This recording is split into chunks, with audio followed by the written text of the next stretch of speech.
So I made this sous vide tri-tip and it came out so good.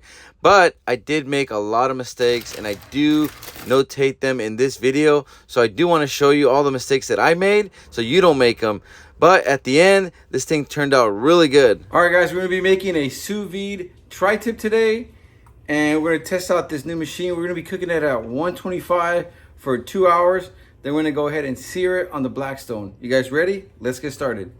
All right, guys, I'm going to do a quick unboxing of this Blitz Home sous vide machine. This thing is waterproof and it's very simple to put together because it's already put together, guys. It's that easy. It has this little piece that's pretty much the only thing you're going to have to add to it, and make sure you put it the right way. And this is just an attachment so you can go ahead and lock it.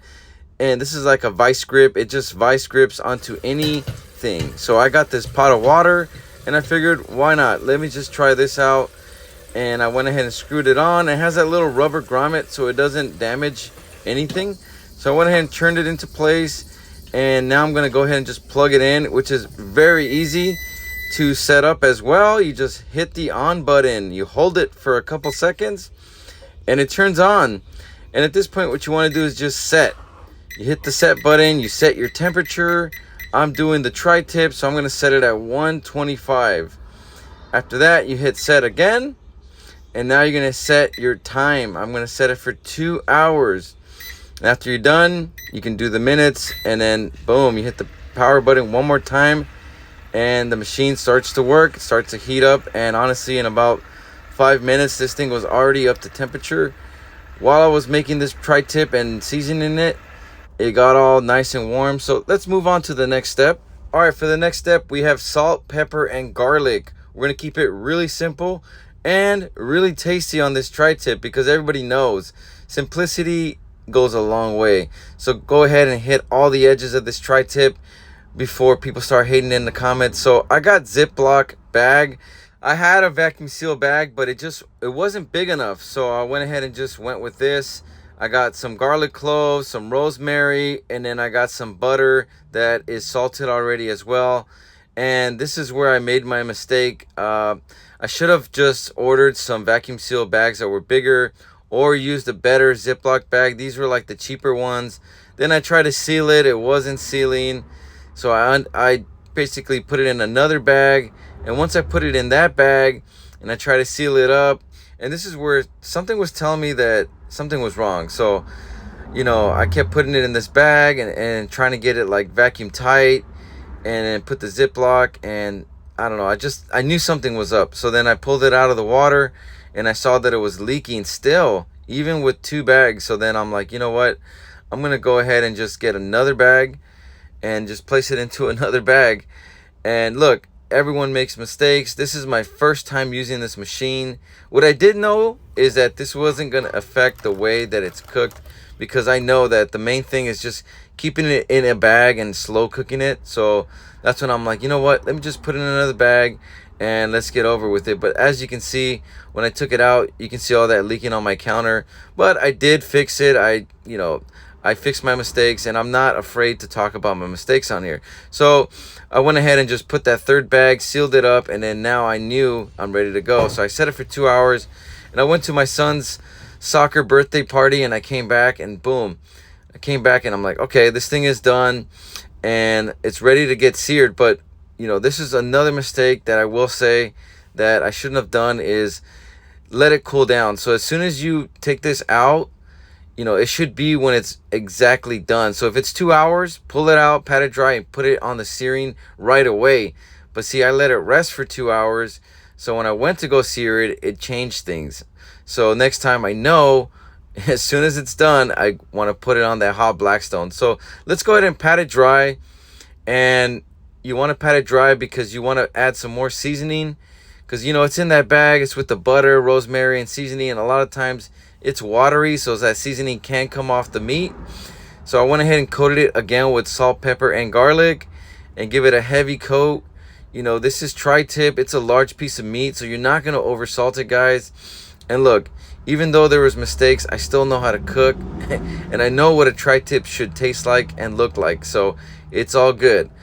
This is just only gonna make me better. And like I said, this is my first time doing sous vide, and I'm still happy with the result. And as you'll see, so stick around.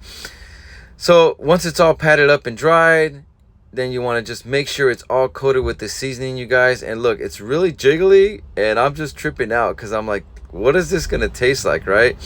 So I went ahead and seared it on my Blackstone. I pre-oiled it, I cleaned it up, and I made sure that it was ready for this tri-tip. And I knew that I wanted a very heavy crust on this thing. So when I was cooking it, it took about 5 to 7 minutes per side.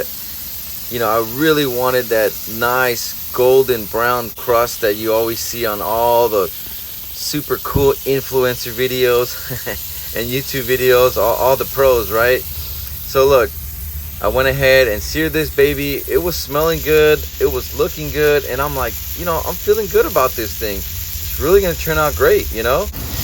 And as I'm tossing it, I'm like, you know what, let me hit the fat side on all corners. So I went ahead and seared it on that end as well. And look, the purpose of searing it is obviously to lock in the juices when you're doing a sous vide, because it's already cooked internally. As you saw, we cooked it at 125, so I know the meat is cooked at the desired temp that we want, but we need the crust. All right, guys, now that we've let this tri-tip rest, after the sous vide process, we're gonna go ahead and slice into this tri-tip, and we're gonna give it a taste test. We got our Kyoku knives, steak knives. We're gonna go ahead and slice it right down the middle.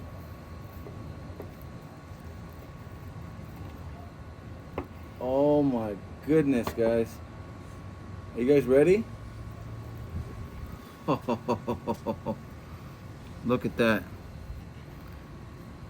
Jesus Christ.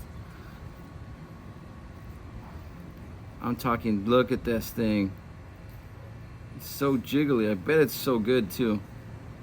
We're about to slice right into this baby. Let's go ahead and give this a slice and give it a try.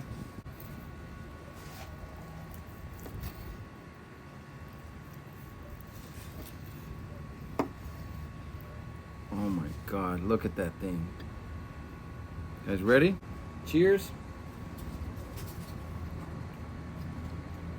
Mmm.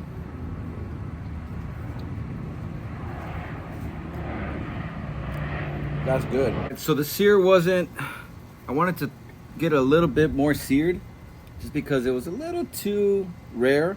So I threw it back in for another 5 minutes. Now let's cut into this thing.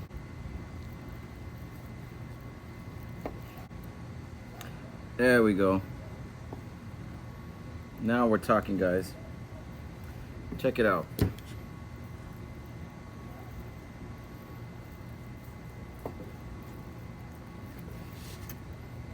Oh yeah.